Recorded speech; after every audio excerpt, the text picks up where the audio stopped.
Com o passar dos anos, transformações na sociedade e lutas diárias por igualdade, as mulheres seguem conquistando mais espaços.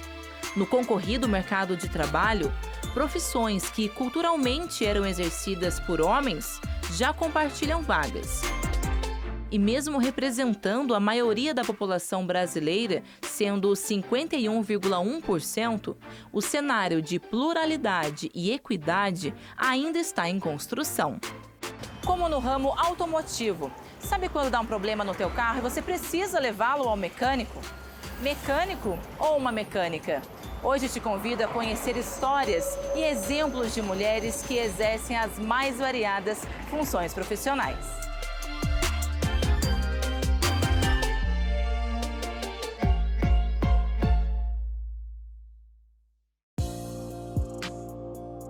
Nossa primeira história é sobre a Rebeca, que sempre foi apaixonada por carros e hoje trabalha com eles em São Paulo.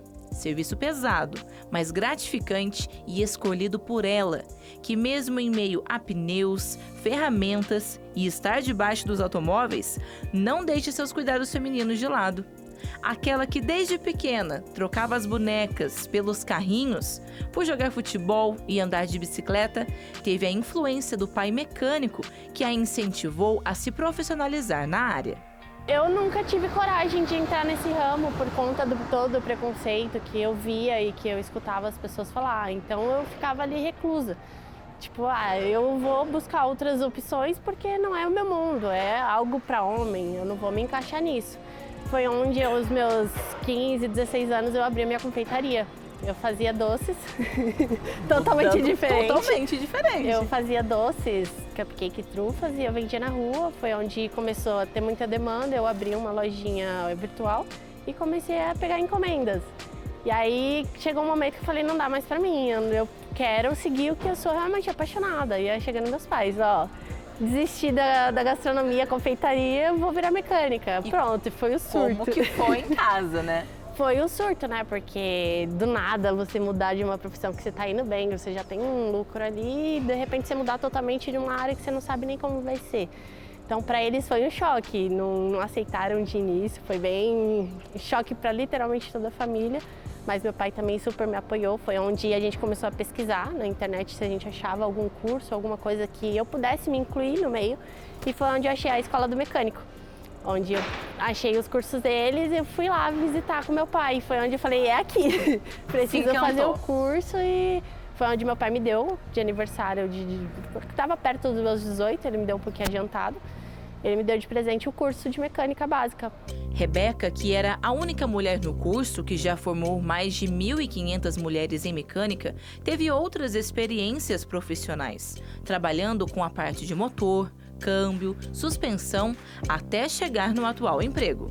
Para ingressar na mecânica foi muito difícil. Em literalmente todas as empresas que eu entrei, eu tive que começar como auxiliar administrativo, RH ou algo assim do tipo, para depois mostrar interesse na mecânica, que eu era capaz de estar ali no meio da oficina, para eles me dar um voto de confiança e eu começar a mexer no carro. Nunca foi direto? Nunca fui direto. A Pneu Store foi a primeira empresa que eu consegui já ter o meu espaço de cara, já uma van própria só para mulheres, um atendimento que só eu posso fazer, entendeu? Então, no começo foi bem difícil, para mostrar que realmente a mulher pode fazer a mesma coisa que o homem. Com uma van adaptada com placa solar para geração de energia limpa e todos os equipamentos necessários para o balanceamento e alinhamento de veículos, o serviço chega até os clientes. Então, o meu atendimento ele é exclusivo para mulheres, mas a gente abre algumas exceções caso precise. E, é aquela recepção, né? Porque a mulher sempre fica mais confortável com o atendimento como outra mulher. Elas ficam mais seguras de perguntar, de ver o que é aquilo, fica ali em cima. Coisas que se fosse um homem ela não teria coragem de perguntar, então ela se sente mais confortável. Tem muitos feedbacks de clientes que pedem para explicar o que é um balanceamento, um alinhamento, coisas simples que muita gente ainda não sabe, não explica. Ou o marido, alguma coisa, elas têm vergonha de perguntar, elas me perguntam. E eu amo explicar. Já aproveita também. Já aproveito para ensinar. Para dar um pouquinho de informação. Né? Exatamente, para a gente, inclusive, não depender só de outra pessoa. Se caso acontecer de um carro parar e furar um pneu, eu vou lá e explico. Justamente numa estrada, alguma coisa que você não tem um auxílio, você mesmo pode fazer. E não só com mulheres, com homens também. Muitos homens não sabem. E às vezes eles se sentem um pouco mais confortável de perguntar para outra mulher. Do que para outro homem, né? Exatamente.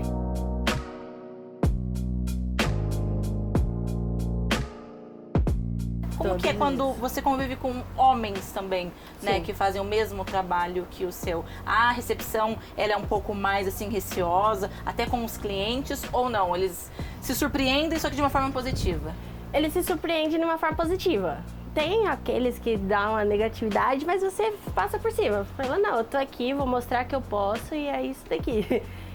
Não é só homem que pode fazer serviço, então eu tô aqui pra fazer a diferença. E quando você termina, que você fala, caraca, realmente eu não tava acreditando em você e você conseguiu fazer, aquilo é incrível de você poder ver a percepção da pessoa mudar na sua frente. Aquela coisa de tipo, você falando, não, eu posso e eu vou fazer. Isso é incrível. Já da parte dos meninos que trabalham comigo, eles são maravilhosos. Super compreende, o que eu não sei eles me ensinam, o que eu sei e eles não sabem eu ensino pra eles, vice-versa. A gente tem uma parceria muito grande nisso, graças a Deus. Como que você vê hoje, você mulher, estando nessa profissão, estando atuando, na verdade, né, dessa forma? Eu me sinto privilegiada, porque é uma coisa difícil de se ver hoje em dia. E é algo difícil da gente até mesmo conseguir hoje em dia. Porque pra você conseguir um curso ou algo assim do tipo, pra você conseguir se incluir é difícil. Então, a partir do momento que você passa dessa fase, pra gente é uma grande conquista. De você poder estar nesse meio e mostrar que não é só homem que pode fazer o serviço. E acaba dando um pouco mais de segurança tanto pra gente, quanto pra outra pessoa.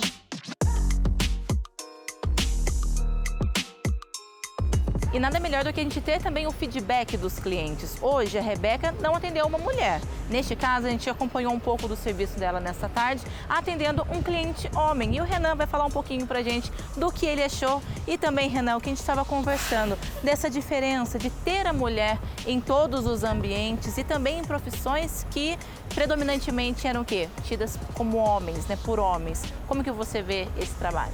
Cara, é maravilhoso, né? Porque a gente vê o carinho, né, no trato do profissional mesmo com o carro, né? E além de toda a praticidade, toda a atenção que o profissional dá para o carro em si, né? Porque é um trabalho diferenciado.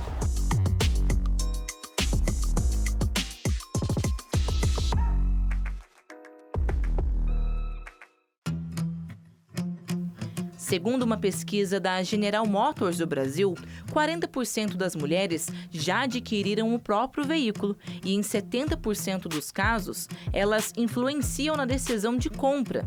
Em 2017, o gênero feminino representava 46% dos atendimentos em oficinas mecânicas. Essa capacidade de cuidar de várias coisas ao mesmo tempo é que dá um diferencial muito grande para a mulher. Nós temos que pensar que todos dentro de uma organização estão lá para agregar. Quando você tem uma mulher, quando você tem diversidade dentro do seu time, você faz com que as pessoas se respeitem mais, com que a criatividade seja aflorada, com que a inovação surja e flua de uma forma mais comum entre as pessoas, faz com que as pessoas se sintam bem, que consigam trocar experiências e pensar sobre diversos aspectos um mesmo objeto. E com isso todos ganham. Os funcionários ganham, as empresas ganham. Pluralidade que vem crescendo, mas ainda é um desafio no cenário de profissões masculinizadas, como a de transporte de carga. No Brasil, de acordo com a estimativa da Confederação Nacional do Transporte, em 2021, as mulheres representavam apenas 0,5% do total de caminhoneiros no Brasil. Já o Departamento Nacional de Trânsito registrou no início deste ano mais de 4 milhões e 500 mil motoristas cadastrados na categoria. 6,5% do total era composto por mulheres, sendo 182.376 habilitadas a dirigir caminhões. Estar nessa profissão, conviver majoritariamente com homens, longas viagens, paradas em postos de combustíveis, pode parecer, por um ponto de vista, uma adversidade. Por outro, o desafio da estrada é um passo para quebrar preconceitos. Há 1 ano, Alessandra tem o Azulão como seu parceiro de trabalho e vida. Segundo ela, viajar diariamente pelas estradas que ligam o Vale do Paraíba a São Paulo é a conquista de um sonho antigo que transformou a sua vida. Tive a oportunidade de pegar o primeiro caminhão. E como que foi essa primeira oportunidade? Ele comprou o caminhão para fazer entrega aqui no Vale. Na verdade, eu saí do emprego para ser ajudante, para aprender a dirigir. Mas toda vez que marcava com o motorista furava comigo. Só um senhor que trabalhou comigo 15 dias não quis trabalhar mais porque era muito puxado. Aí eu falei pro meu marido, agora não, amanhã eu vou sozinho, com a cara e com a coragem. Vou depender de ajudante, mas não de motorista. Peguei o caminhãozinho e foi daqui lá pra Pindamonhangaba carregar, com o coração na mão. Peguei carga pra Lorena. Aí dei conta daí ir pra lá, desembestei a andar, amo de paixão, entendeu? Amo. Não me vejo fazendo essa coisa, eu não sei mexer no caminhão, a transportando para dentro de São Paulo. E na maioria das vezes, a surpresa dos homens é positiva com a caminhoneira em ação. Eles ficam bobo com o que você faz pelo caminhão, se é um caminhão mais antigo, entendeu? Ficam surpresos. Fica surpresa, entendeu? Aí ele fala assim, nossa, parabéns, aí eu dou valor, entendeu? Tem gente que para cumprimentar, fala que eu tenho muito mais coragem que muito homem aí, de estar enfrentando sozinha, de não ter ajudante, de andar, fazer entrega, que isso é coisa pra louco, entrega em São Paulo, porque não sai com uma entrega. É raro você sair com uma entrega, mas é mais 7, 8, 10, 12 entregas, entendeu? E você dá conta de todas elas. O trabalho se tornou uma terapia fundamental na vida da Alessandra. E é claro que eu também conheci um pouco mais do Azulão e seus detalhes rústicos, comparados aos caminhões modernos de hoje em dia. A fé em Nossa Senhora Aparecida também é presente e o rádio parceiro, que embala as viagens com um pagodinho maroto até as entregas, não pode faltar. Hoje já não, mas no começo, chegar numa transportadora nova, eles falam assim, manda o motor entrar. Aí eu falei assim, o motor é eu, sou eu. Aí eles falaram, ó, eu dou valor então entra então, motor, pode entrar. Primeiro uma reação assim, eu falei assim, eles um pouco mais mais surpreso no caso, surpresa, né? Por quê? Por ser mais antigo e eu tô sozinha. Eu falei assim, mas a empresa não dá ajudante pra você? Eu falei assim, não, amor, o caminhão é meu. E você fica orgulhosa de saber que você tem o seu caminhão, este caminhão, e faz esse serviço? Fico. Qual que é o Nossa, sentimento? Eu me sinto realizada. Hoje, falar pra você, só, tipo assim, aí eu falei pra uma amiga minha, eu falei assim, nossa, eu sinto não ter começado mais cedo. Ela falou assim, não, tudo é no tempo de Deus, agora que era a sua hora de você começar, porque hoje eu não tenho mais filho pequeno pra ficar me preocupando, entendeu? Porque, tipo assim, essa vida você larga a mão. Na verdade, você tem que abrir mão de muita coisa, entendeu? Se abdicar, né? Entendeu? Porque você sai, você não sabe se você volta. Isso aqui é uma máquina. A gente põe na cabeça que vai voltar, entendeu? E no dia que quebrou, pra mim, eu ia voltar. Eu já tava perto de casa. E teve que dormir no caminhão. Já tive que dormir no caminhão, sem banho, porque não tinha onde parar, não tinha como deixar. Apesar da correria das entregas, há sempre um tempinho para vaidade, não é? Dia de sábado, de fazer unha, salão, arrumar cabelo, aí é o sábado mesmo. Aí é o seu momento também, né? É o meu momento. E no domingo, aí pega as crianças pra comer fora, dá um passeiozinho, volta, segunda conversa de novo. E eles sempre te incentivaram? Sempre. Não tem problema. Não tem. O maior incentivador meu foi o meu marido, né? Na verdade, de tudo isso, ele que incentivou e eu gostei da brincadeira. Hoje eu não largo por nada.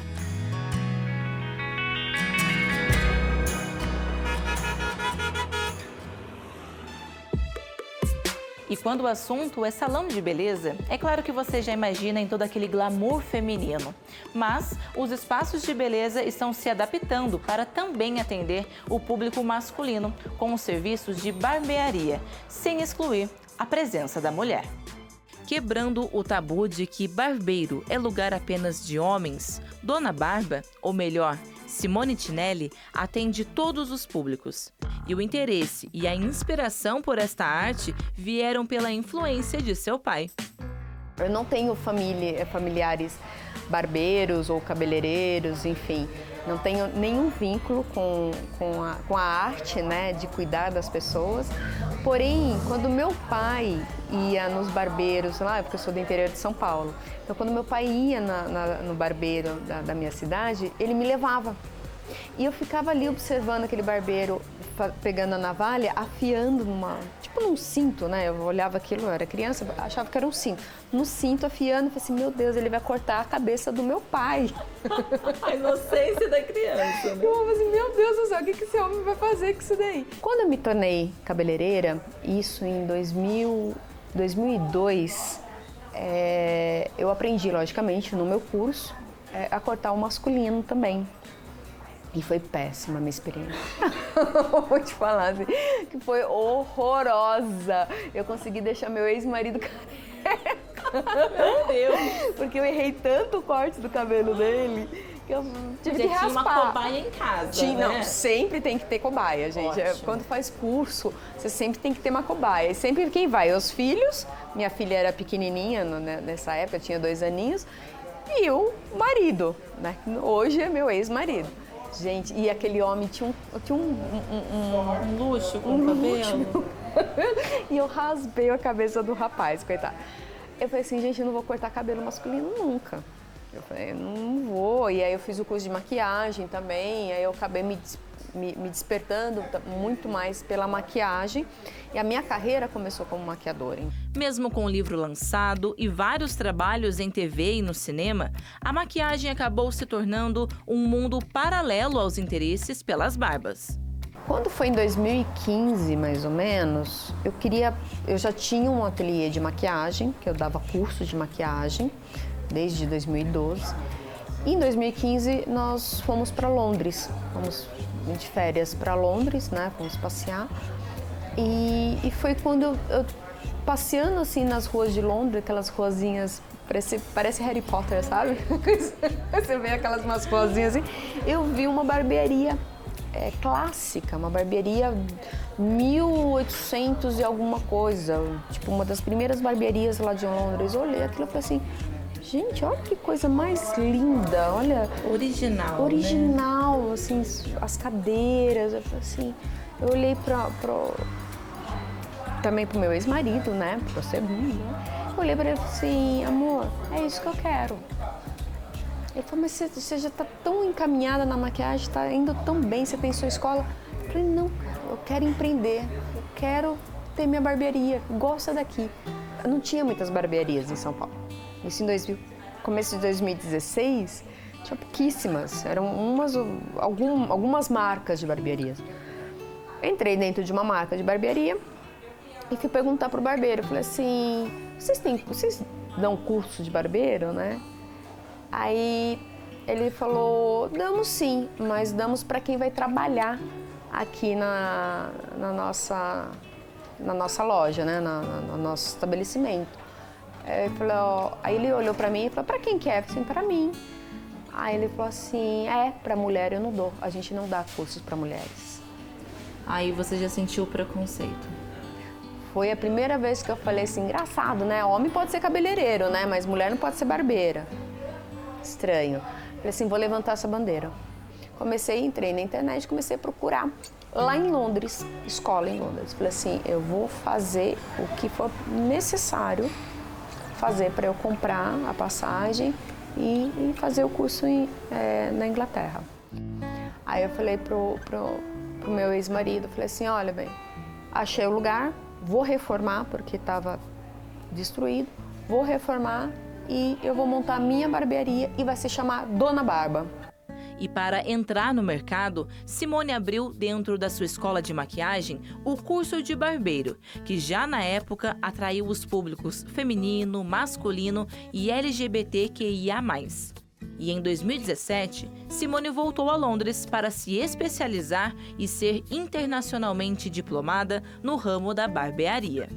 Aí vem todo o reconhecimento, né? Do seu trabalho, do seu esforço, de você juntar dinheiro, de eu largar meus filhos sozinhos aqui em São Paulo, ficar 30 dias fora, ficar 15 dias fora. Então, assim, existiu aí existe um reconhecimento. Eu acho que tudo que a gente planta de bom, a gente colhe o bom.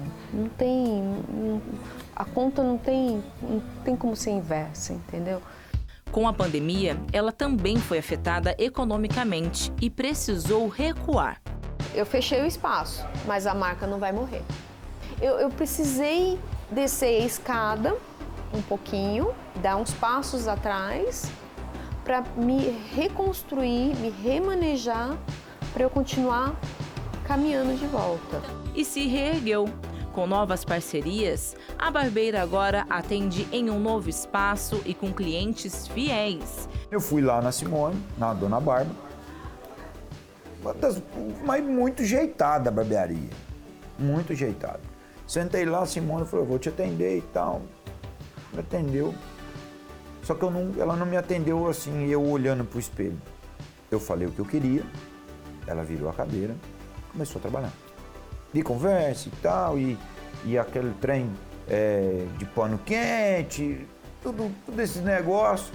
Falei, mas gente, o trem ajeitado mesmo. Na hora que eu levantou e olhou pro espelho, eu falei assim, eu tô diferente, tô do jeito que eu queria estar. E vendo tudo de perto, eu também fiquei curiosa para aprender. E olha só quem foi meu voluntário. Aqui tem coragem, né? Aqui também tem coragem.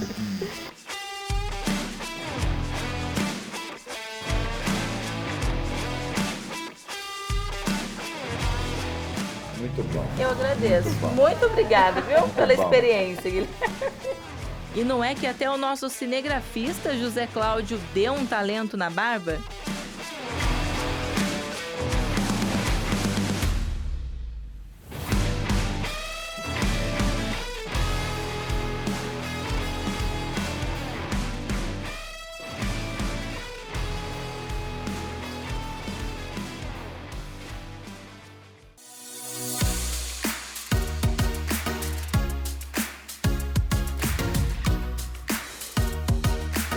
São Paulo e a sua correria típica de cada dia.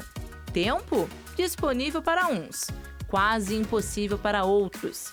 E quando aparecem probleminhas em casa, como um chuveiro queimado, necessidade de trocar uma torneira, tomada, ou quando você quer repaginar o apartamento com uma nova pintura e a troca de azulejos. Uma das saídas na capital é chamar os serviços da Mana Conserta, uma empresa formada por mulheres para atender mulheres. Se você pensar dentro da nossa própria casa, é o nosso porto seguro. A gente receber pessoas estranhas dentro de casa, que seja um prestador de serviço, que seja o pessoal da TV a cabo e coisa assim, a gente já fica receosa, porque a gente está abrindo a nossa porta, abrindo a nossa casa para uma pessoa desconhecida. Com esse episódio que aconteceu com a minha antiga sócia, num brainstorm com os amigos, elas falaram assim, você sempre fez serviços de arrumar as coisas em casa. Então por que você não oferece para outras mulheres? Aí ela, nossa, que interessante. Aí começou a fazer um amigo aqui, uma troca de serviço ali, coisa assim. E aí ela fez uma postagem numa das redes sociais que em 24 horas teve mais de 1000 compartilhamentos. Desses compartilhamentos em 24 horas eu fui atingida. Mandaram pra mim, Katê, isso aqui é a sua cara, veja aqui. E aí eu olhei e falei, meu, que incrível. E aí eu mandei mensagem para ela, falei, oi Ana, tudo bem? Adorei a sua ideia. Ao invés de fazer uma outra empresa para ser concorrência com a sua, por que a gente não une forças e trabalha juntas? E aí desde então, estamos há 7 anos no mercado. Além do trabalho das profissionais, outro destaque está na independência dada para as mulheres resolverem problemas que acontecem ou até mesmo mudanças dentro de casa. Quando a gente começou a oferecer os serviços para essas mulheres, elas começaram a falar pra gente, por que você não ensina a gente a fazer isso? Olha que interessante. E a gente sempre foi muito transparente, que esse é um dos nossos lemas, é a transparência com a cliente. Eu chego na casa dela, eu vejo o que eu tenho que fazer, eu faço o diagnóstico, explico, falo o material e tudo mais, e aí eu faço o serviço. Se ela tiver tudo bem com esse tipo de coisa, a gente faz o serviço. Então, mas a gente explica pra ela. Então ela não se sente lesada, ela não se sente enganada. A gente faz desde a nossa conversa no WhatsApp até o atendimento final, a gente conversa com ela para ela se sentir parte daquilo. E aí a gente falou, vamos fazer um curso para elas criarem autonomia. Às vezes queima um chuveiro, vai ficar esperando alguém para trocar a resistência, vai ficar esperando alguém para arrumar uma tomada. coisas básicas, né, que ela possa fazer sozinha sem a ajuda de um profissional, vamos ensinar. Daí a gente começou os cursos Faça Você Mesma e a gente ofereceu diversas, nossa, a gente tem mais de 40 turmas, né, formadas, que elas sabem o básico de elétrica, o básico de hidráulica, o básico de pintura e instalações. A Escola da Mana já formou 40 mulheres com cursos em média de 2 a 3 semanas de duração. E uma pausa foi feita nos ensinamentos justamente pela falta de apoio. Já a previsão para 2023 é voltar com novas parcerias. E fora que veio pandemia. Então a gente também estava fazendo todas as parcerias, conversando, mandando e-mail e aí, pum, né, acabou. E aí a gente está reformulando, e inclusive a gente está com 2 novas sócias dentro da empresa, né? A Ana, ela está saindo da empresa, né? Na verdade, ela já saiu da empresa e a gente entrou com 2 novas sócias que são formadas nessa parte de educação. Atualmente, a equipe conta com 6 prestadoras de serviços, que não deixam os detalhes passarem despercebidos, tanto com a obra quanto a segurança da equipe. E com toda a preparação, Caterine também faz de tudo nas obras. A gente tem esse olhar de cuidado com a gente mesmo, principalmente porque a gente tem pessoas que dependem da gente. Normalmente a gente é mãe de família, ou a gente mora com nossos pais, daí tem que ficar cuidando deles, tem que cuidar da casa, tem gente que tem marido, esposa, tem todo esse lado. Então, pessoas que dependem da gente. Então, a gente se cuida para poder cuidar dos outros também. A mulher tem rompido barreiras na construção civil. De acordo com o IBGE, entre 2007 e 2018, elas respondiam por um aumento de 120% de presença no setor. Já em 2020, eram mais de 200 mil, segundo o painel da Relação Anual de Informações Sociais do Ministério do Trabalho. Para muitas clientes mulheres, essa é uma forma de ter mais segurança com o serviço. Mas as profissionais ainda superam dificuldades e preconceitos. É uma luta árdua todo dia. Eu tenho que me reafirmar todos os dias, não só também para as minhas clientes, mas também para as minhas prestadoras, que são as minhas colegas, são as minhas manas, que a gente está aqui para ganhar esse espaço, né? E a emoção não ficou apenas com as palavras e as homenagens no corpo. Passar a tarde com as manas também aprimorou os meus conhecimentos para os trabalhos em casa.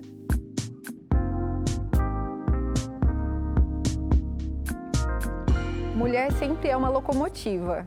Ela sempre trabalha em função da sociedade e o trabalho para além de uma função, um trabalho de carteira assinada. A mulher, ela tem o trabalho mesmo de mover a sociedade em direção a alguns objetivos de relacionamento mesmo, sociais.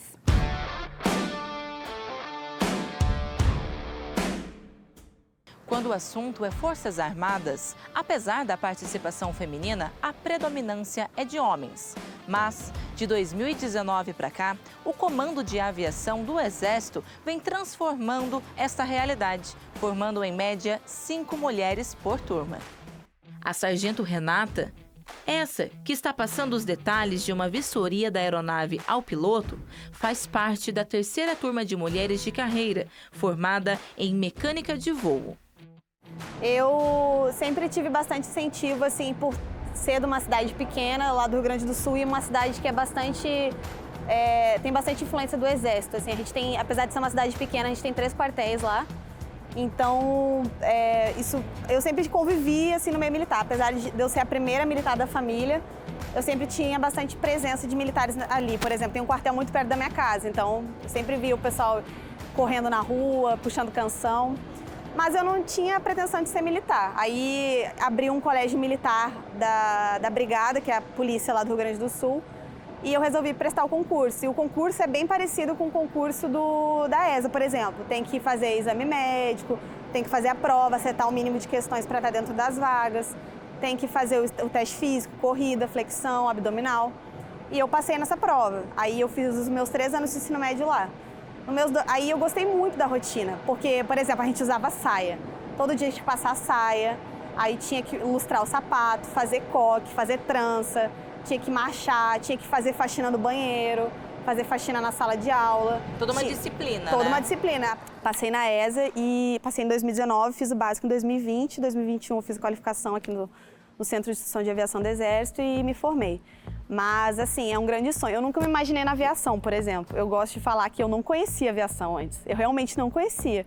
Tanto que o pessoal lá da minha cidade, quando vê um helicóptero, para toda a cidade, assim. Não é que em Taubaté que é comum a gente ver um helicóptero. Lá é muito incomum. É interessante a gente acompanhar essa evolução do sexo feminino na linha de ensino bélica, porque é algo novo e nós precisamos ter muita tranquilidade, muito bom senso para trabalhar nesse sentido. E minha mãe não me apoiou muito não, porque ela falou, pô, tu nunca mais vai voltar para o Rio Grande do Sul. E o meu pai sempre me apoiou em todas as minhas escolhas. Ele fala que ele acha eu responsável pelas minhas escolhas, então ele seja feliz, quem vai trabalhar é você. E como que você vê a participação da mulher, a mulher, né, como militar? Aqui na minha esquadrilha, temos 3 mulheres, né? E ano que vem vai vir mais uma para o batalhão, não sei se ela vai vir aqui para a primeira esquadrilha, mas as 2 que eu trabalho hoje, a gente percebe que a gente trabalha junto ali para poder dar força uma para a outra. Inclusive, a gente foi super bem recebida aqui, assim que esse ano veio 2 para cá, né? Eu e minha amiga, que a gente se formou em 2021, a gente foi super bem recebidas aqui, tanto pelas mulheres do batalhão, porque a gente tem os oficiais também, médico, psicóloga, mas a gente também foi super recebida pelos homens daqui, os mecânicos de voo, os pilotos, os gerentes. E eu fico muito feliz, porque eles realmente dão valor para a nossa profissão, dão valor, independente de ser mulher ou homem, tem um mecânico de voo ali na aeronave? Ok. Para a gaúcha, chegar a este posto de tanta responsabilidade foi necessário muito estudo e dedicação. Da mesma forma, para mais 5 alunas, que estão nas etapas finais para a formação no final deste ano. O dia a dia é bem diferente do que a gente está acostumado, né?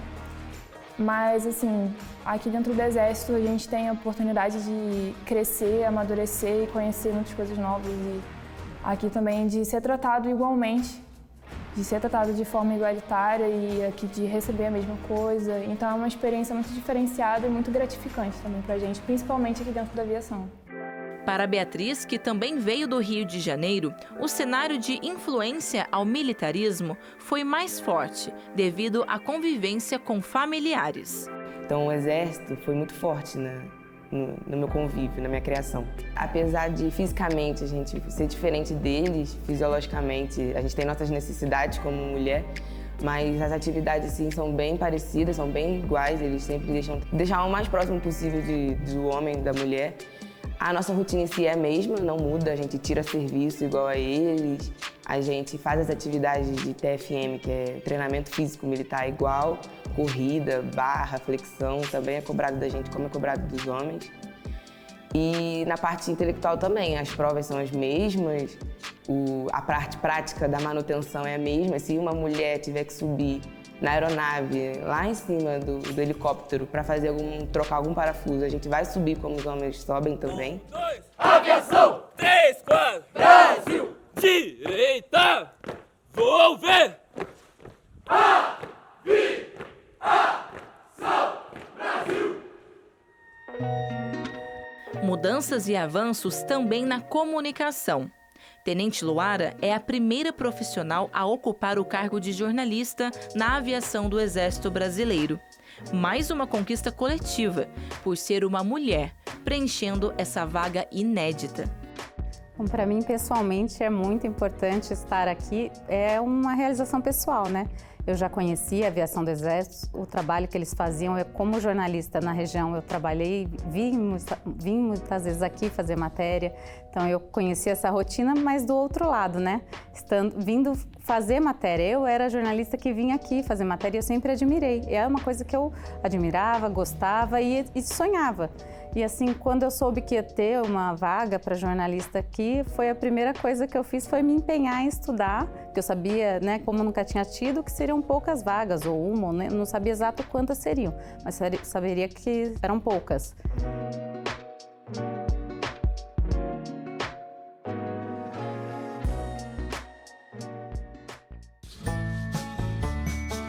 A mulher tem conquistado espaços, mas além das oportunidades, o que por muitas vezes pode faltar é o incentivo, o apoio para que ela possa cursar e atuar na área que ela mais se identifica, independente do ambiente, ainda ter um público maior masculino. Passos que se somam ao caminho ainda em construção de equidade. Nas salas de aula em universidades que oferecem cursos como de engenharias, as mulheres estão mais presentes, mas ainda há um longo caminho a se percorrer para o equilíbrio dos gêneros na profissão. Na sala da Ellen, que cursa o último ano de engenharia da computação, o cenário ainda é de 20 homens e 3 alunas mulheres, o que não afetou a sua busca pela tecnologia. Eu estava um pouco perdida entre finalizar química ou não, e aí eu descobri esse mercado de tecnologia, que tem uma rede bem incrível assim, de mulheres que se apoiam e que tem grupos de apoio para programação e que tem bastante oportunidade na área para mulheres, eles incentivam as mulheres a procurar esse campo de trabalho. Mas muito mais que isso foi essa ideia de como que eu conseguiria resolver problemas de outras áreas com a tecnologia. Ellen sempre teve o apoio da família, principalmente do pai. Fez curso de mecânica de usinagem, técnico em química, estagiou e trabalhou na área, mas tudo mudou ao realmente se encontrar. Eu pedia boneca e ele falava, mas boneca é tão sem graça, vamos brincar com esse jogo de tabuleiro aqui? E aí me dava o jogo e brincava comigo, incentivava a jogar videogame, bicicleta, essas coisas, brincar na rua bastante. Eu acho que foi essa a diferença, assim, e sempre tive essa força do meu pai de estuda, constrói alguma coisa baseada no estudo, que ninguém vai tirar de você, é uma coisa que você vai conseguir conquistar sozinha, enfim. Dei uma pausa na faculdade por uns 2 anos, e aí quando eu decidi que ia reabrir a matrícula, eu falei, tá, mas não é química, o que vai ser? E aí eu fiquei nessa e foi quando eu encontrei a computação e essas possibilidades de resolver problemas com a computação. Segundo uma recente pesquisa do Conselho Federal de Engenharia e Arquitetura, o CONFEA, o percentual de mulheres registradas como engenheiras no país era de 19,3%, o que corresponde a 199.786 mulheres. Mas a participação feminina entre os profissionais ativos na área era de apenas 15% até junho deste ano, reflexo talvez da menor procura pelas salas de aula. Só 3 meninas, eu, Letícia e Amanda. E aí tem a Letícia que é PCD também, então ela já é um a mais do a mais ali, né? O diferente do diferente. Com os meninos, assim, no geral, eu particularmente não sinto que tem um preconceito ou uma barreira entre a gente. Acho que a gente conversa legal, a gente faz grupos tranquilo com os meninos, com os professores também, apesar de eu sentir que falta a professora dando aula, né? 1, 2 professoras dando aula. E aumentar essa representatividade das mulheres, o que a gente está fazendo para incentivar não só entrar na universidade de engenharia, mas ficar. União que pode começar com um compartilhar de vagas, conteúdos e oportunidades. Que essa pauta ela é importante, que a gente quer esse espaço, que a gente quer se sentir ouvida, entendida. É só, a gente tá aqui, a gente existe, sabe? A gente tá tentando ser tão bom quanto você.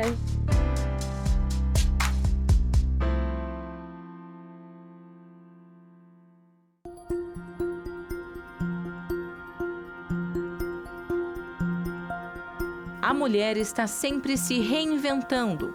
E como já perceberam, a presença feminina já não é mais exclusividade de áreas como de serviços, educação e comércio. Quando a gente fala da questão do mercado de trabalho, a gente tem que saber sim se posicionar, é aquilo que eu mencionei, o autorrespeito, a gente se respeitar, sabe? E a gente se colocar em determinados lugares e a gente não deixar com que o outro, né, por muitas vezes, coloque a gente de escanteio só porque a gente é mulher, por exemplo. por muitas vezes, né, o machismo, né, como, né, a gente está falando sobre a questão de ser mulher, o machismo geralmente vem até mesmo de outra mulher, né? É muito enraizado comum. isso, É enraizado, né, mas como eu mencionei, é o que aprendemos dentro da nossa casa, né, com os nossos avós, com os nossos pais, e que por muitas vezes isso aí vem desde a nossa infância. A gente acredita em certos padrões e a gente leva isso para a vida adulta, mas eu acredito, né, que no século que nós estamos, isso daí está sendo quebrado todos os dias, todas as horas, né? A gente está vendo aí um grande aumento de mulheres na liderança e até mesmo na política. Então eu vejo sim que já é um grande avanço, né? É uma pequena conquista, é um passo por vez, né? Um passinho de formiga. Uma pesquisa da Grant Thornton revelou que mulheres ocupam 38% dos cargos de liderança no Brasil. No ranking global de cargos no alto escalão, o país passou para o 4º lugar, atrás da África do Sul, com 42%, Turquia e Malásia, com 40% e Filipinas, com 39%. Mas se mantém à frente da média da América Latina, que é de 35%, e da global, sendo 32%. E o Santuário Nacional de Aparecida aparece entre as empresas que investem na gestão feminina, em um dos campos também conhecidos pelo domínio masculino, o da tecnologia. Luísa trabalha com a coordenação e gestão desde 2005 e no santuário é gestora de tecnologia da informação. A primeira oportunidade que eu tive em relação à área de tecnologia foi aqui no santuário. Eu trabalhava na área de marketing, aí durante o processo de implantação do sistema ERP do santuário, eu tive a oportunidade de vir para a área de tecnologia da informação. Atuei durante um longo período como analista, contribuindo com a disseminação de ferramentas, integrações de sistemas, enfim. E aí em 2012 eu tive a oportunidade de ir para uma posição de gestão, né? Então a primeira equipe que eu passei a coordenar foi uma equipe de desenvolvimento de sistemas voltada para a programação. Ali eu tive um grande desafio realmente de estruturar, apoiar na criação e no desenvolvimento de metodologias e padronização, né, do nosso trabalho, enfim. E ali eu me vi também desafiada a buscar formações na área de gestão, né? Porque eu estava diante de uma equipe. E todos esses setores, ainda com mais homens, sendo administrados por uma mulher. Além de destacar o crescimento nas contratações femininas por mérito e não cotas. Quando eu iniciei na área de tecnologia, nós éramos apenas em 3 mulheres aqui no santuário, né? E essa realidade hoje, pelo que vocês podem perceber, ela mudou um pouquinho. A área de administração de sistemas hoje, ela já está mais mista, vamos dizer assim, né? Que são as meninas que nos apoiam na análise. E nós temos 2 áreas mais específicas, que é a área da programação e a área de infraestrutura, que ainda existe realmente uma discrepância entre o número de homens e o número de mulheres. São áreas que, eu posso dizer assim, são um pouquinho mais masculinizadas, né? Mas recentemente nós tivemos 2 contratações que eu tenho muito orgulho de dizer, 2 meninas que vieram, estão fazendo acontecer. A Maria Cláudia na infraestrutura tem dado aí um show no aspecto de qualidade, a delicadeza do atendimento, de repente o zelo, né, com algo que às vezes passa um pouco batido quando é o homem, e com a mulher ela acaba cuidando com um pouco mais de carinho. Áreas que historicamente tinham as mulheres como protagonistas também se atualizaram e hoje são mistas, como é o caso da telefonia. Mas no Santuário Nacional a equipe é 100% feminina e tem todo um aparato tecnológico.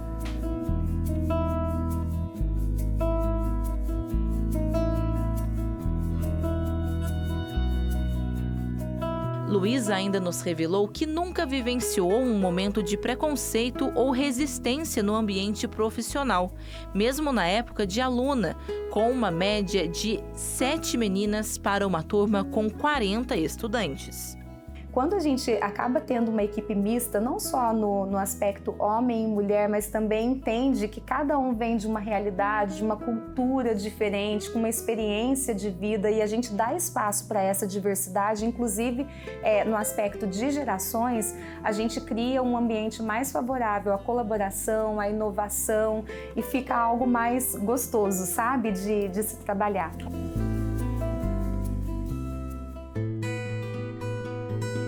Bora botar o pé na estrada, porque da tecnologia a gente vai pra roça, conhecer mais uma história que tem muito trabalho manual e também o auxílio da automatização.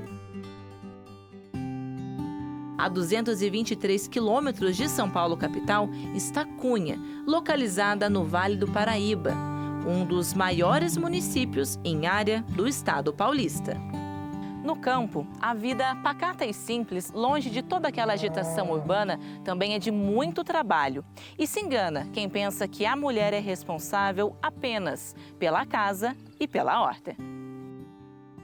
Carla é vaidosa, mãe, jovem, tem apenas 19 anos e, com o pai, administra a fazenda que traz o sustento da família. Mas toda essa preparação e organização com papelada, cálculos e notas, dá espaço para o trabalho de mão na massa com a ordenha logo pela manhã. O leite ele começa cedo, igual todo serviço na roça é cedo.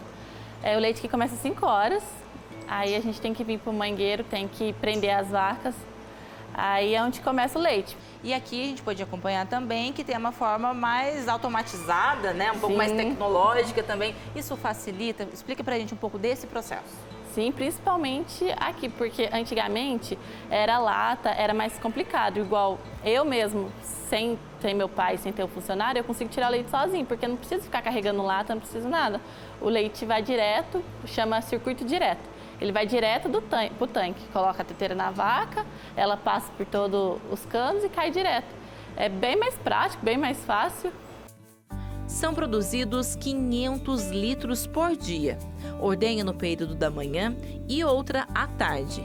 E é claro que eu não ia perder a oportunidade de aprender um pouco dessa tarefa. Um pouco desajeitada, com receio, mas deu tudo certo. Leite com achocolatado garantido e aprovado por toda a equipe. Conta um pouquinho, você desde pequena já conhece isso aqui muito bem, não é? Faz mais de 20 anos que meu pai tira leite e eu fui nascida e criada aqui no Mangueiro. Quando eu era pequena, meu pai e minha mãe trazia eu no carrinho, deixava eu presa ali e eles ficavam tirando leite. Eu no carrinho dormindo e eles aqui tirando leite. E meu pai também, eu adorava trator quando eu era pequena, até hoje eu gosto.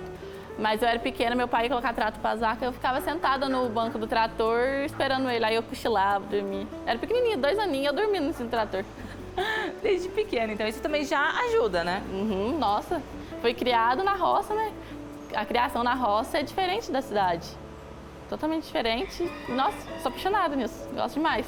É porque isso pode assustar algumas pessoas que não têm esse contato com a vida na roça e quando pensa no mangueiro, quando pensa nesse trabalho um pouco até mais pesado que tem também no campo, já pensa no homem.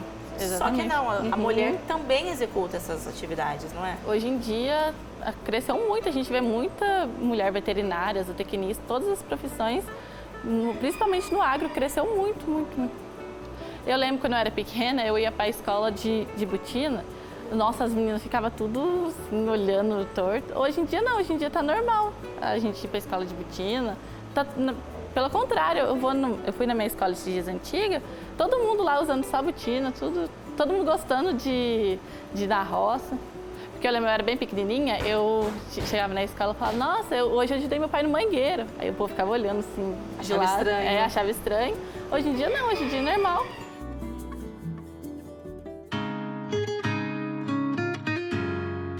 Como que você vê essa participação da mulher também fazendo essas outras atividades, esse número crescendo, na verdade, Sim, né? Nossa, excelente, porque mulher, sim, homem também é cuidadoso, tudo, mas mulher tem um olhar diferente, né? Mulher cuida diferente, isso é bom. E como que é aqui? Porque vocês têm um funcionário também. Sim. É tranquilo? Ou já teve algum problema, vamos supor, de estranhar? Nossa, mas a filha do dono, né, tá vindo aqui fazer? Eu sei fazer. Eu já tive. Faço melhor? Não, o que tá aqui atualmente, ele é muito bonzinho. E já passou uma vez por aqui que meu pai saiu, foi viajar e tava só eu com ele. Aí eu fui falar alguma coisa pra ele, só que eu sempre fui educada, nunca... Aí ele falou assim, mas você é mulher, tá querendo mandar em mim? Eu falei, Aí eu não falei nada, né? Aí depois meu pai conversou com ele e mandou ele embora. Meu pai falou, ela tá falando porque ela sabe fazer, pra poder mandar, a gente tem que saber fazer, né? Ela sabe fazer, ela sabe o que tá falando. E ele achou ruim porque eu era uma mulher e tava... ele tinha feito alguma coisa errada e eu pedi pra ele fazer certo. Aí ele não gostou. É um preconceito, Sim, né? Infelizmente, que é enraizado, né? Porque eu ser mulher e ser mais nova que ele achou que eu não soubesse fazer. Mas eu sei.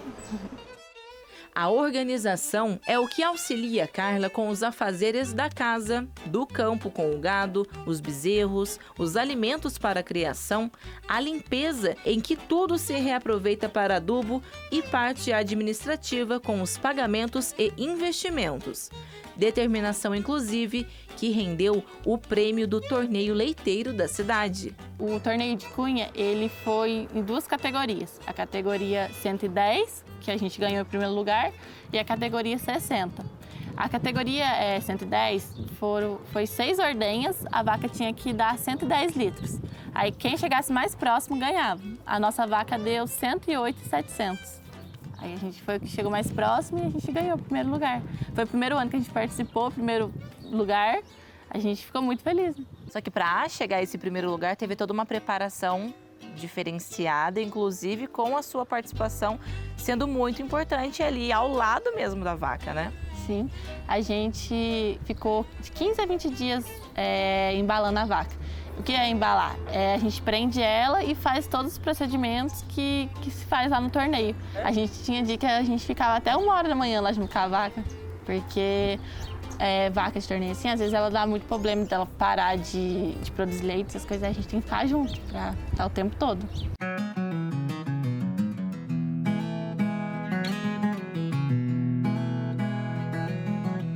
É diferente, Eduardo, de ter as meninas assim, colocando a mão na massa, porque geralmente quando tem a mulher na roça, cuida da horta, né? Cuida da casa, óbvio, assim como a Carla também faz as coisas aqui em casa, mas de colocar a mão na massa, de ir pro mangueiro, de saber fazer, né? Também tem essa parte que tem que ter uma qualidade no serviço. Então, desde pequenininha, elas no carrinho, elas ficavam lá, tirando leite, desde pequenininho.